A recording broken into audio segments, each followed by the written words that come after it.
All right, Mr. Teleferro TV, how's everybody doing out there? As we all know, Carmelo Anthony will be a free agent sooner than later after he was traded from the Houston Rockets to the Chicago Bulls. I don't believe the Chicago Bulls have formally waived Carmelo Anthony yet. As a matter of fact, the trade just went through Tuesday. The league was off Monday. I don't believe the Bulls have waived him yet. That's going to happen soon. Obviously, if they can't trade him, they're going to waive him. That was always the plan. And Carmelo will be free to sign with any team. Now, according to his representation and multiple reporters, Melo has about 4 suitors interested in his services. I don't believe that. If there were 4 teams interested in Carmelo Anthony, one of the teams would have already got Carmelo. If a trade wouldn't have worked out with Houston, listen, I promise you the Rockets would have had no problems releasing Carmelo Anthony because they wanted the roster spot anyway to get Kenneth Reed on a roster.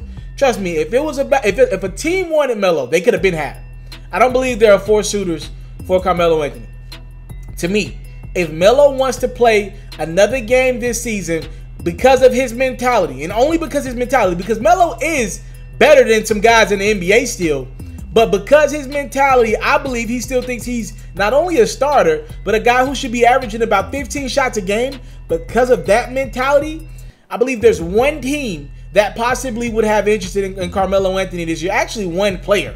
I don't even think it's an entire team. I think one player who has a lot of pull and clout with the team, who has interest in Carmelo Anthony. If not for this team, I don't think he's going to get signed. His career might be over, if you want to be honest with you.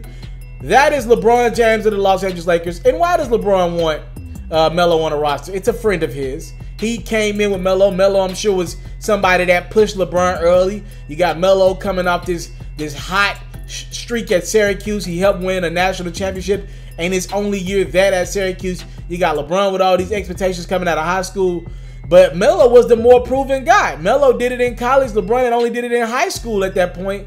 They come in the league. Melo's doing his thing in Denver. LeBron's doing his thing in Cleveland.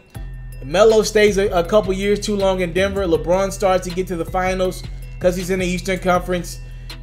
Legacies end up going in totally different directions. We see where Melo's is right now. We see where LeBron's is looked at maybe as one of the greatest of all time, if not the greatest. Melo, not so much. Now, LeBron doesn't want to see his friend go out not on his own terms. You look at Chris Paul. He's going to go out on his own terms. That's one of LeBron's closest friends.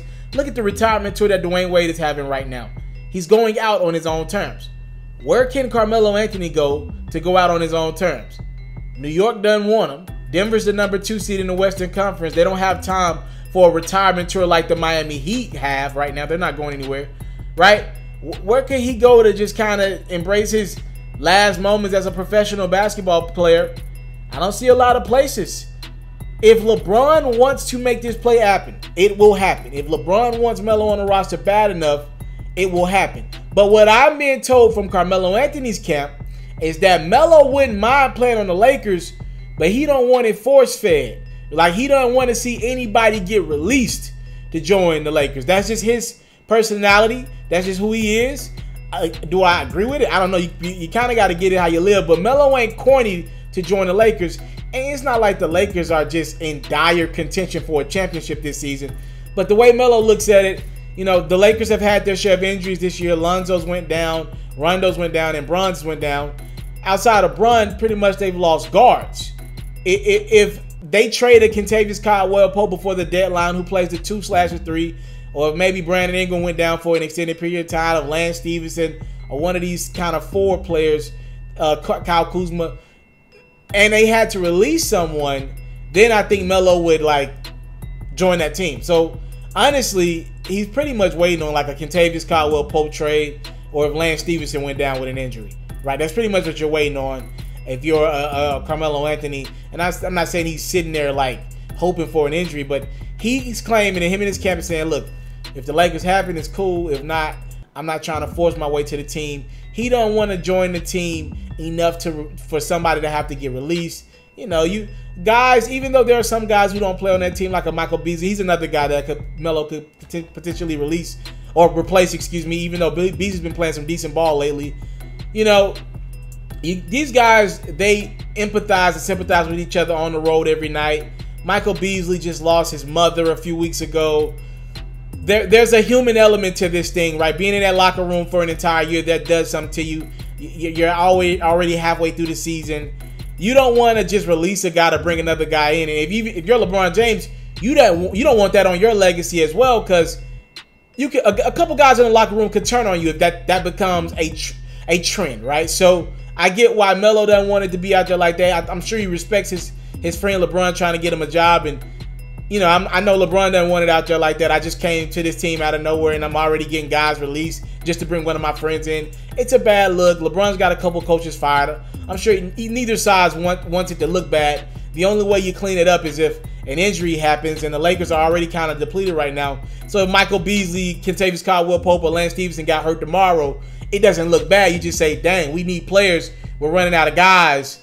We need somebody to fill a roster spot. We got to release Michael Beasley. He's hurt.